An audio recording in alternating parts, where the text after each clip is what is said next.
Cada 20 años suena una alarma en mi ciudad. Cada lugar tiene sus propias tradiciones extrañas. Costumbres que parecen normales cuando uno está allí, pero completamente escandalosas o francamente extrañas para cualquiera que no pertenezca al círculo.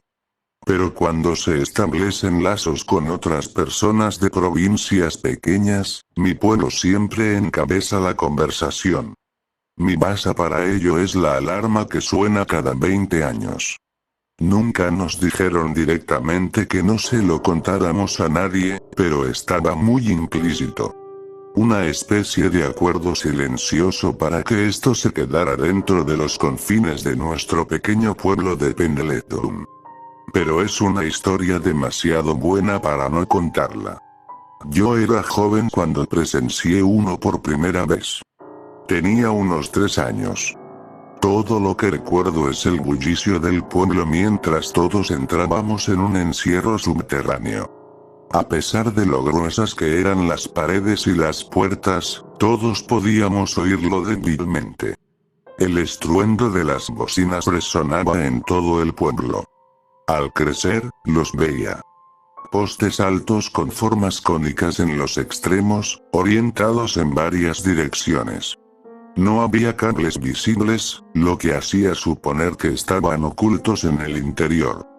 Pero tampoco había ninguna abertura para su mantenimiento. A pesar de ello, funcionaban perfectamente cada vez que se disparaban. No había ningún departamento para ellos. Nadie sabe a qué red están conectadas. Simplemente están ahí, y existen. Era un hecho que todo el mundo aceptaba. Aunque, lo que no se aceptaba, era un consenso común del porqué. Durante los siguientes 20 años, de vez en cuando sacaba el tema. Y lo que la gente sentía y sabía cambiaba drásticamente de persona a persona. Cuando empecé el instituto, iba andando todos los días. Conducir no era y sigue sin ser algo habitual en la zona. Pendleton era lo suficientemente pequeño como para que conducir fuera más una flexión que una necesidad. Así que la rutina habitual de muchos chavales era reunirse con otros que hacían la misma ruta y el grupo se iba formando a medida que nos acercábamos al instituto. Cuando llegaban a mi casa, solía haber 4 o 5 niños ya reunidos, listos para que yo los añadiera. En general, la ruta era siempre la misma. Pero debido a las oscilaciones del tiempo, a veces era mejor ir por caminos alternativos. Los callejones más estrechos nos protegían de los vientos especialmente duros que azotaban los meses de invierno. Y cuando íbamos por este camino, a veces veíamos la iglesia de los muchos. No era una gran catedral. Era un salón de actos donde muchos hombres de mediana edad se reunían para tomar unas cervezas. Beber a primera hora del día se considera inapropiado, pero ellos siempre argumentaban que era por motivos religiosos y, de alguna manera, siempre se salían con la suya. A veces nos asomábamos por las ventanas por curiosidad. Solo habíamos oído rumores sobre el lugar, así que sabíamos muy poco. Sin embargo, sabíamos que toda la organización se basaba en la alarma, que sonaba cada 20 años. Eran conocidos por celebrar actos públicos por todo el pueblo. Sinceramente, parecía más un centro comunitario temático que una religión. Algo que daba identidad a nuestra pequeña zona. Pero nunca podrías decirles esto. Si sacabas a relucir su supuesto culto relajado, te discutían fuera de la habitación sobre la importancia de la organización. Incluso llegarían a obligarte a darles las gracias por salvar la ciudad cada 20 años, alegando que fue obra suya que las cosas no fueran peor cuando saltaron las alarmas. Como puedes imaginar, es casi imposible probar su afirmación, pero igualmente imposible probar lo contrario. Sinceramente, el asunto se olvidaría durante mucho tiempo. Algo que ocurre cada 20 años no provoca precisamente una sensación de urgencia. Pero a veces, en la escuela, un niño sacaba el tema y las conversaciones volvían a empezar. Cada vez se lanzaba una nueva teoría y se hacían bromas en la sala. Pero aquí es donde Isaac siempre destacaba. Si alguna vez sacabas el tema de la alarma con él cerca, decía lo mismo. La alarma es un engaño. Algo que hay que entender. Nuestra ciudad no está exactamente al 100% en la red. El gobierno lo sabe, pero lo ignora tanto que hemos conseguido mantener una especie de zona autónoma, separada de la influencia exterior. Por eso, seguimos teniendo una especie de familia real, pero llamarla así es exagerado. No son más que el linaje de los fundadores que ha ido transmitiendo el poder de generación en generación. Afirman que conocen los secretos de la alarma, pero dicen que se ocultan al público por la seguridad del pueblo. Este es otro punto de controversia, pero nos lo ahorraremos por ahora. Lo único que debes saber es que esta familia tiene mucho poder en el pueblo, pero en general son muy queridos, ya que están muy implicados en el crecimiento y el desarrollo de la tierra. Sin embargo, esto no detiene los rumores. Isaac tenía un pensamiento cuando se trataba de la alarma. Un engaño. Su teoría dice que se hace para subjugar a la población. Cada 20 años, afirman su dominio haciendo sonar las alarmas y viendo quién obedece. Una simple rutina que permite a todos saber quién manda. El que no se refugia en el búnker de la ciudad no vuelve a ser visto. Durante mis últimos años en la escuela, conocí a una chica llamada Edna. Era muy dulce. El pueblo era pequeño, así que conocer gente nueva era raro a partir de cierto punto. La gente exagera cuando dice que un lugar es tan pequeño que todo el mundo se conoce, pero algunas de las personas más ocupadas podrían haberlo hecho literalmente. La conocí durante una excursión escolar. Los años en la escuela estaban divididos. Ella estaba en el curso inferior, y esta excursión en particular se mezcló con algunos años. Al final, éramos inseparables, y esto continuó después de que terminara el viaje. Conocí muy pronto a su familia y nos llevamos muy bien. Pero hubo un momento que me llamó mucho la atención, y fue cuando salió el tema de la alarma. Lo mencioné de improviso durante la cena. Mencioné que alguien en la escuela estaba hablando de que habían vuelto a pillar a la iglesia de los muchos borrachos y alborotadores, y empezó a hablar de la alarma como si fuera urgente, y la mesa se puso como sombría. Sus padres no parecían querer decir nada, pero Edna puso fin al silencio, explicando su versión de los hechos. Al parecer, tenía un hermano mayor, James. James había oído un rumor sobre la alarma que aún circulaba. La idea era la siguiente. Si te quedabas fuera durante la alarma, te esperaban los espíritus del pueblo. Si acudías a ellos con un deseo tan fuerte en el corazón, te lo concedían. James tenía un deseo. Algo que nunca compartió con su familia. Bueno, James se escabulló cuando las evacuaciones estaban ocurriendo. La familia de Edna no pudo encontrarlo, pero era demasiado tarde para ir a buscarlo. Así que tuvieron que esperar que James estuviera bien cuando sonaron las alarmas. Después buscaron y buscaron. Todo el pueblo se había involucrado. Pero James no aparecía por ninguna parte. La idea de que algo sobrenatural ocurriera durante las alarmas no era una idea extraña para la gente. Pero la familia de Edna tenía sus pensamientos. James nunca hubiera deseado estar lejos por su familia. Así que sí se quedó fuera para pedir un deseo, y se fue. Los espíritus nunca podrían ser buenos. Eran malos y había que esconderse de ellos. Una vez hablé con mi padre sobre las alarmas. Mi padre era un manitas común y corriente. Si necesitabas hacer algo, él podía hacerlo o averiguar cómo. Era capaz de resolver cualquier problema práctico si le dabas tiempo suficiente. A veces se pedía consejo a mi padre. Su pensamiento práctico se trasladaba bien a otros ámbitos, y se convirtió en una especie de consejero para algunos. En el pueblo no había licenciados. Los conocimientos se traían de fuera, pero en realidad nadie salía de Pendleton para obtener títulos. Además, no hacía falta. Allí, la cualificación venía de ser capaz de hacer el trabajo, o de ser aprendiz de alguien hasta que se podía. Es decir, no es estúpido. Se puede imaginar que la educación en un lugar como este no es del más alto calibre, pero él tenía la cabeza sobre los hombros. Cuando era más joven, me decía lo mismo. Cada 20 años, había un monstruo que surgía y engullía a los niños que se asomaban mientras sonaban las alarmas. Era una historia común que se contaba a los niños para mantenerlos a raya. A mucha gente de mi escuela se la contaron. E imagino que a mis padres también se lo contaron cuando eran niños, y así sucesivamente.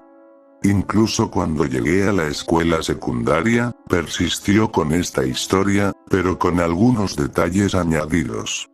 Imagino que las notas truculentas eran para mantenerme a raya cuando la versión infantil perdía su brillo.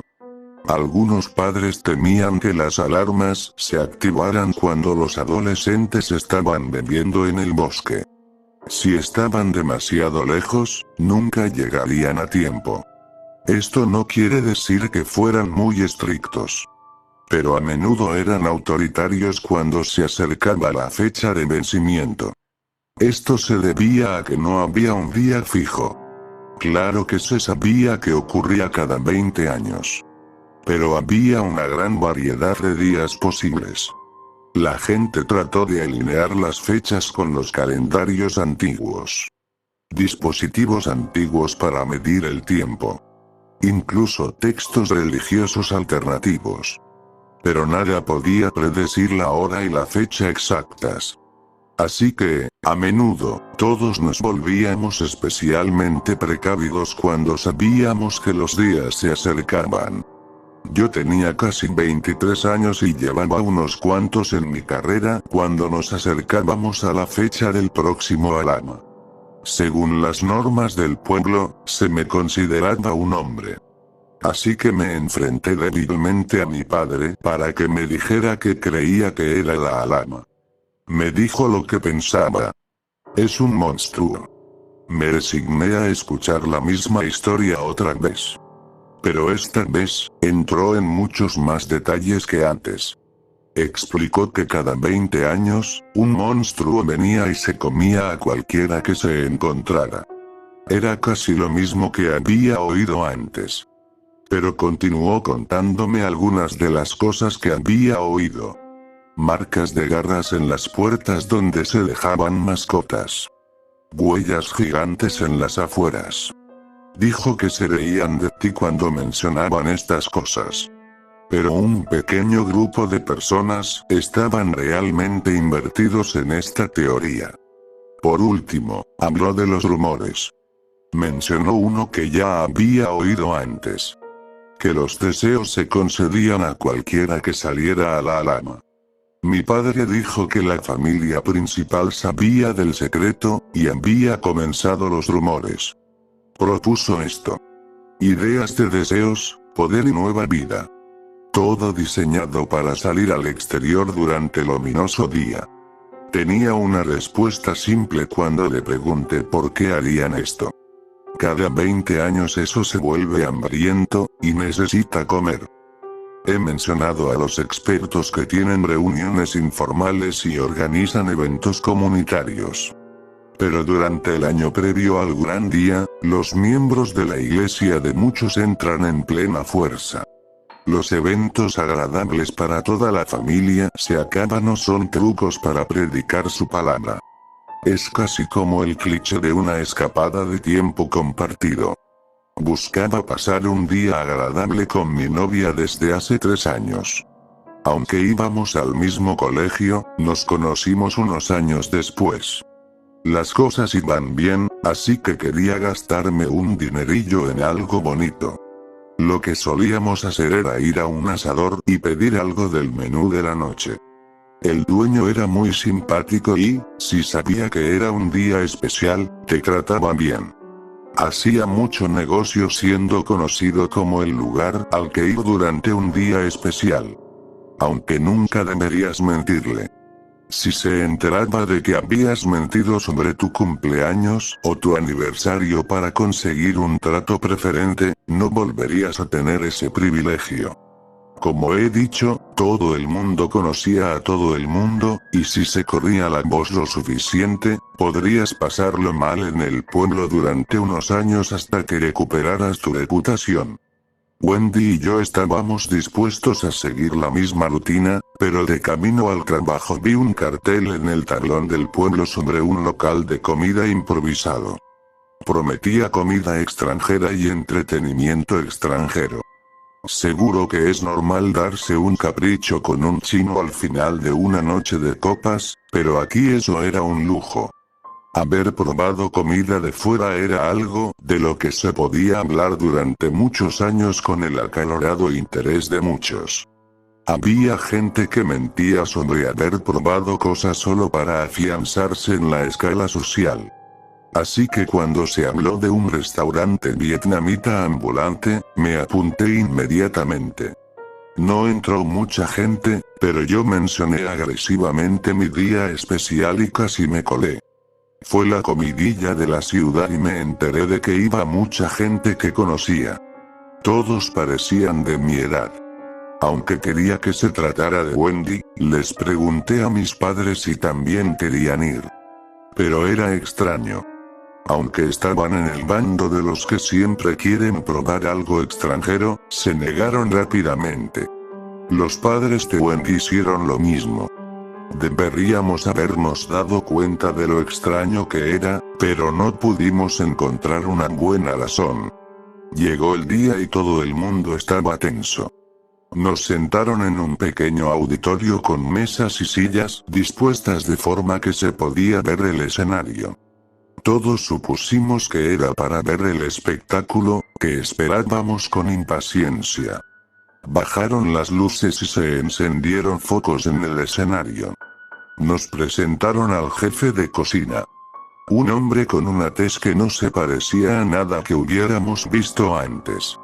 Una forma de ojos muy marcada. Y el pelo negro azabache. Era el mejor.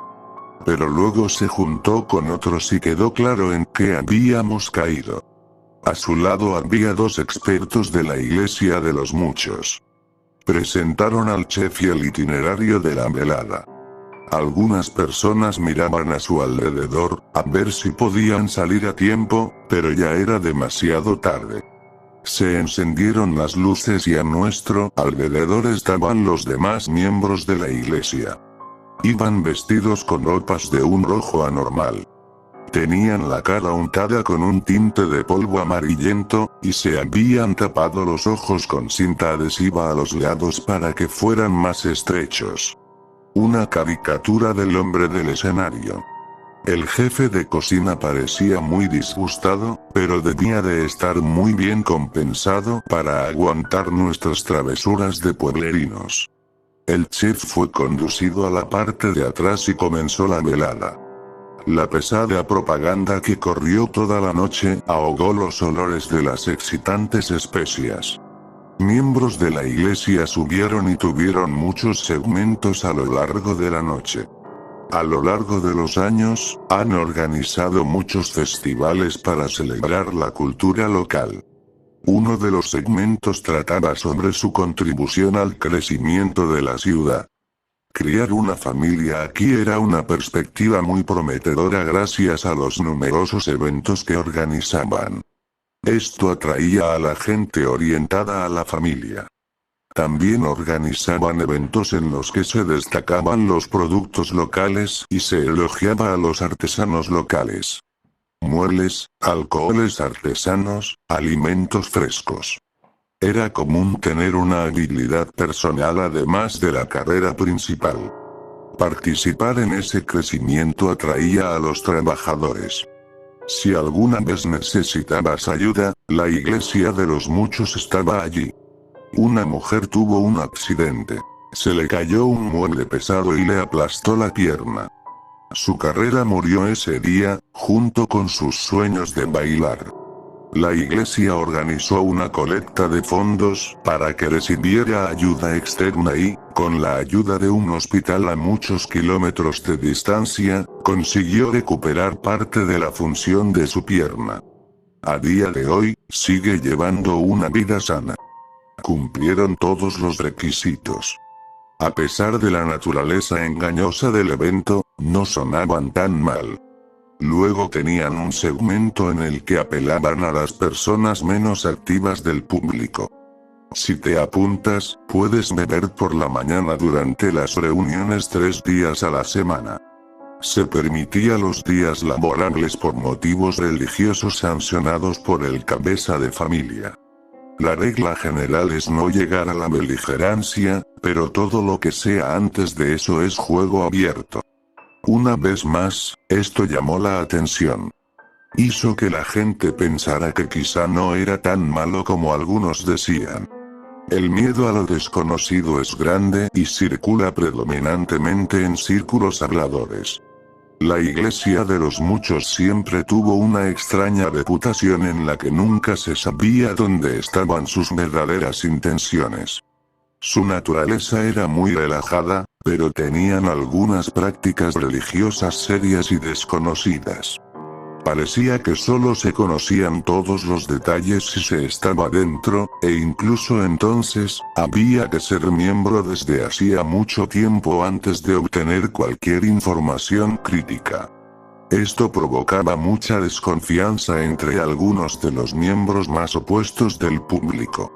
Llegó la comida, y estaba divina. Ni siquiera recuerdo cómo se llamaba, ni recuerdo del todo qué carne era. Era una explosión de especias y salsas mezcladas de una forma totalmente ajena a nuestra cultura de carne y patatas. La reacción fue visceral ante lo chocante que resultaba. Algunos lloraban de alegría por haber tenido semejante experiencia. Pero después de esto, todo fue cuesta abajo. Hubo más segmentos en el escenario. Estábamos receptivos ante una comida tan fantástica y unos puntos tan persuasivos. Pero aquí es donde empezó a ponerse un poco loco. Ellos deliraron sobre la verdad de todo. ¿Cómo podíamos librarnos de nuestras prisiones mentales? Menospreciaban al hombre común como ignorante de las verdades superiores. Una simple salvación podría ser obtenida si te unes. El mayor del grupo salió. El anciano Ezequiel. Había vivido 4 alarmas. El que más de todos en el pueblo. Su barba colgaba baja, dándole un aspecto de sabio. Llevaba un atuendo muy anticuado para los tiempos modernos de nuestra provincia. El viejo Ezequiel continuó con algo que dividió a la sala. Afirmó que había sobrevivido a estar a la intemperie durante una alarma. Explicó que fue cuando solo tenía 4 años, habiendo sido abandonado por su madre por accidente. Ezequiel afirmó que lo que vio le llevó a revolucionar el círculo interno de la iglesia de los muchos. Pero estos secretos eran demasiado para alguien no iniciado. La única forma de recibir el bendito conocimiento era comprometer tu vida con la iglesia. Trabajar duro y ganarse la máxima confianza. Esto inmediatamente hizo que la sala se llenara de murmullos. Algunos tenían familia a causa de la alarma, mientras que otros veían cuestionados sus prejuicios y teorías por la idea de que alguien sobreviviera. Lo acosaron con preguntas. Si había sobrevivido a una, ¿por qué se había escondido en las otras? ¿Había alguien cerca que pudiera cuestionar tal afirmación? Si tenía ese conocimiento, ¿por qué no había intentado impedirlo? Simplemente se quedó allí con una expresión omnisciente. y solo cuando se calmó la conmoción, se retiró del escenario. No recibimos más palabras. La pelota estaba en nuestro tejado.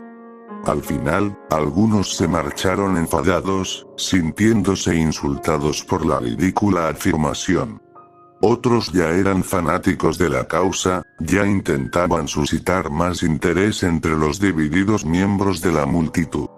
Al final, Wendy y yo nos fuimos.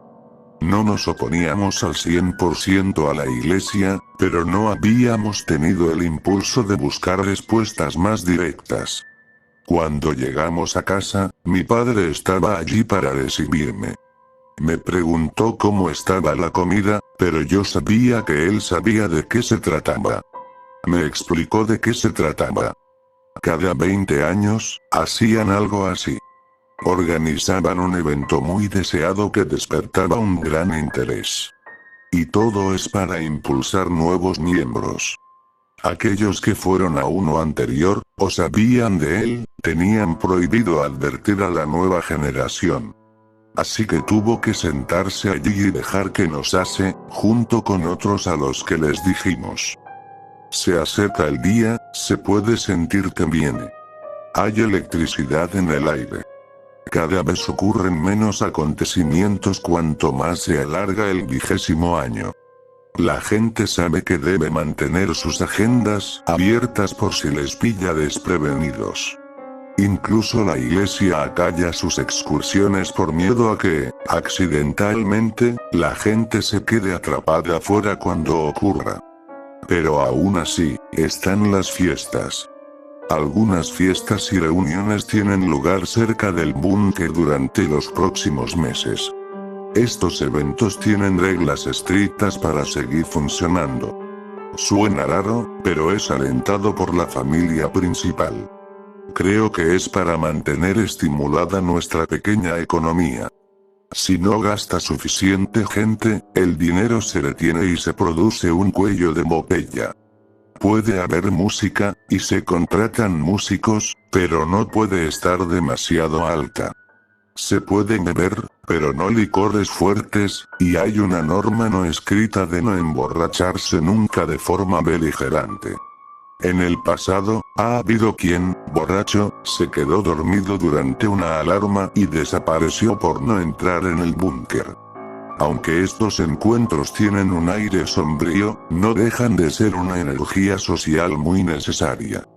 Pueden parecer meses de espera, así que pasar tanto tiempo sin ningún estímulo puede volver loco a cualquiera. Es normal mantener el círculo de amigos de la escuela mucho después de que ésta haya terminado, como era mi caso.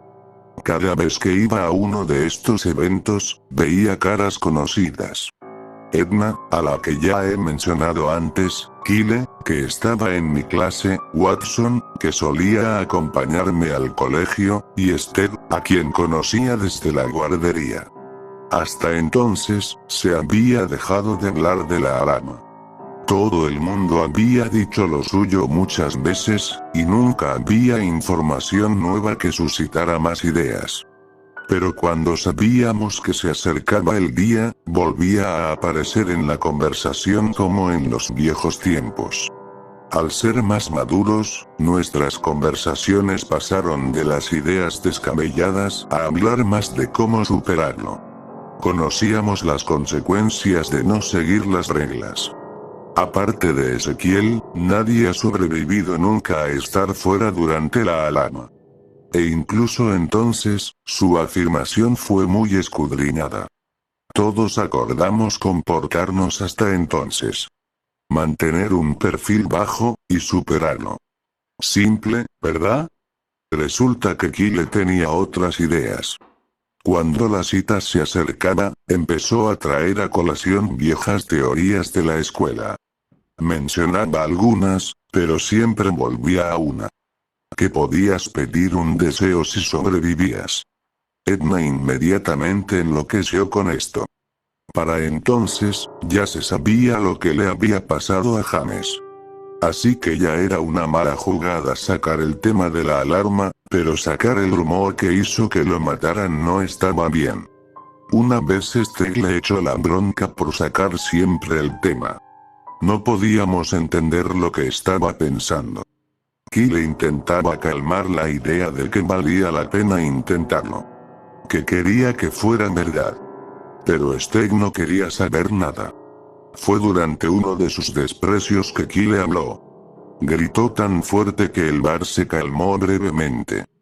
Todo lo que dijo fue: pero podría traerla de vuelta. Todos sabíamos lo que significaba. Cuando Kyle tenía 8 años, su madre cayó enferma.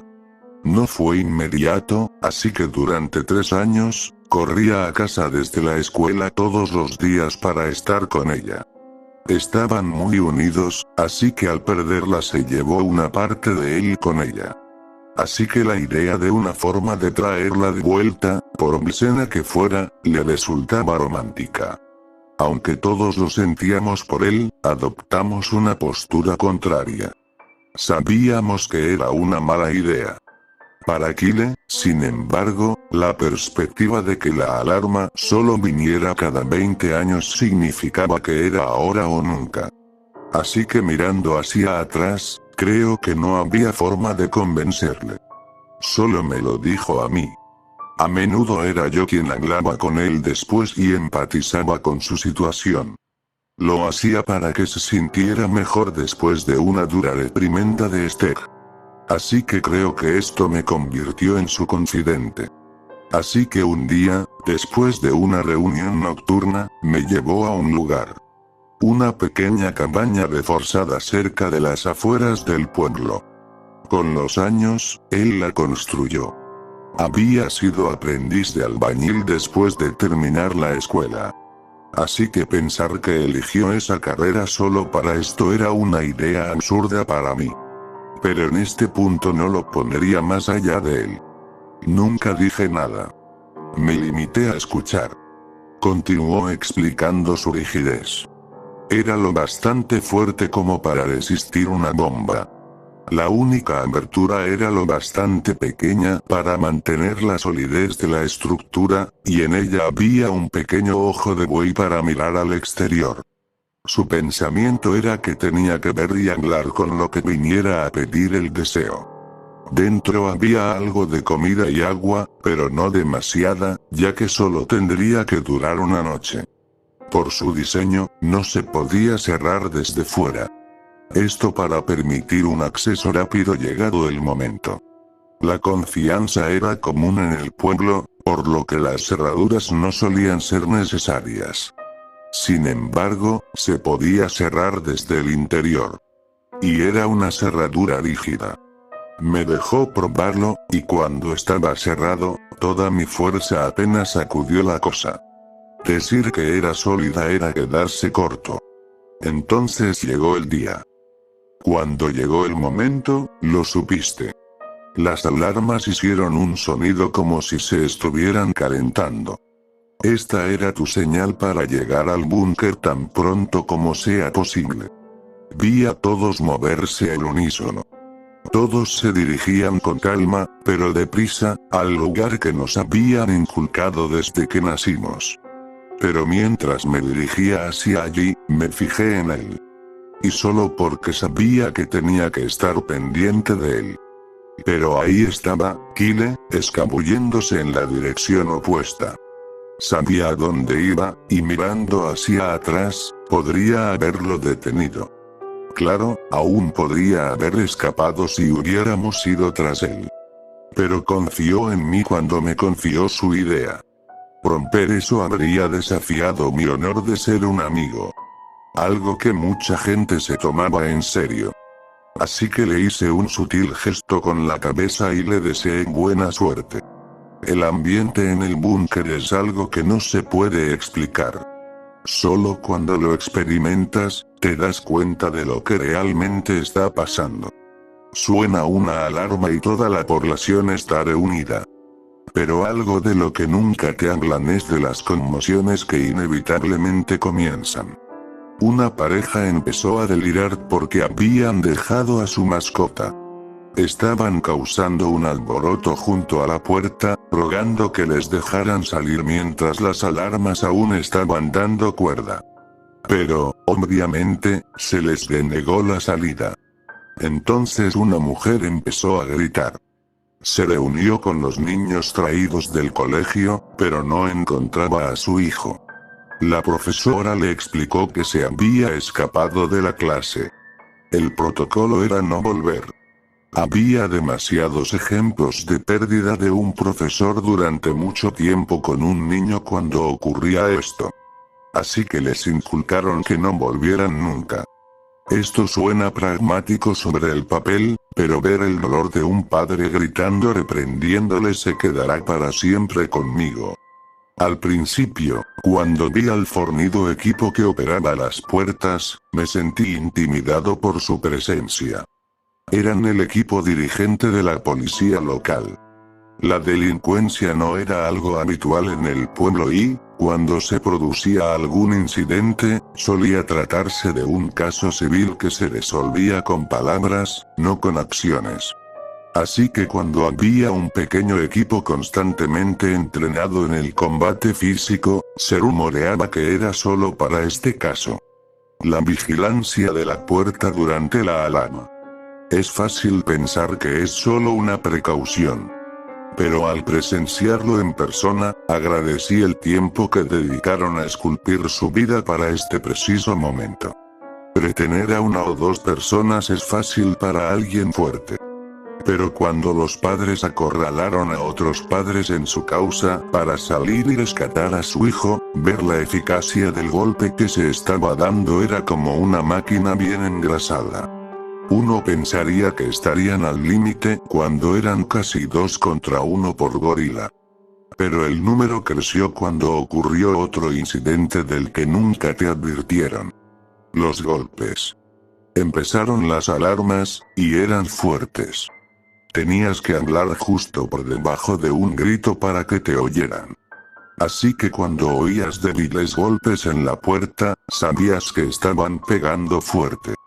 Solo cuando escuchabas atentamente podías oírlos. La gente salía fuera, sin haber llegado a tiempo, justo al otro lado de la puerta.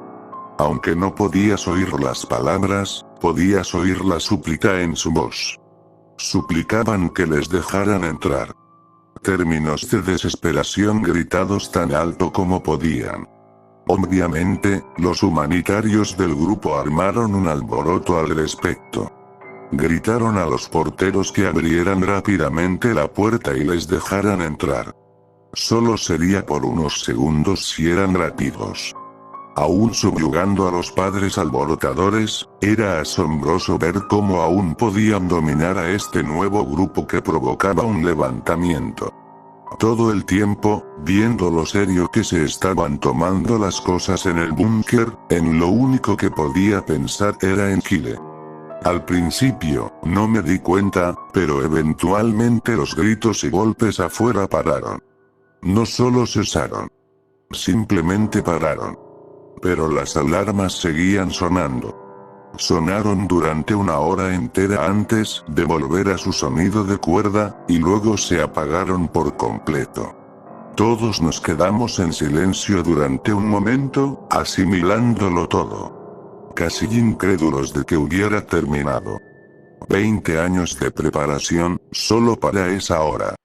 Pero en el pasado no hubo noticias de un final en falso ni de una doble alarma, así que poco después se abrieron las puertas y pudimos marcharnos. A los retenidos y alborotadores se les dejó marchar sin advertencia ni castigo. Parecía comprensible que fuera a suceder, casi inevitable. Un punto álgido de emoción, pero no se les echó en cara. Aunque arañados y magullados, se marcharon sin un suspiro. Los ancianos de la iglesia de los muchos celebraron en voz alta el éxito de otra alarma, aunque fueron ignorados en gran medida. La mayoría volvió a su rutina diaria, pero yo me escabullí con un lugar en mente. Llegué al búnker de Kyle y llamé a la puerta todo lo que pude. Reprendí con preguntas. Si estaba ahí dentro, si estaba bien. Que hiciera ruido. Cualquier cosa.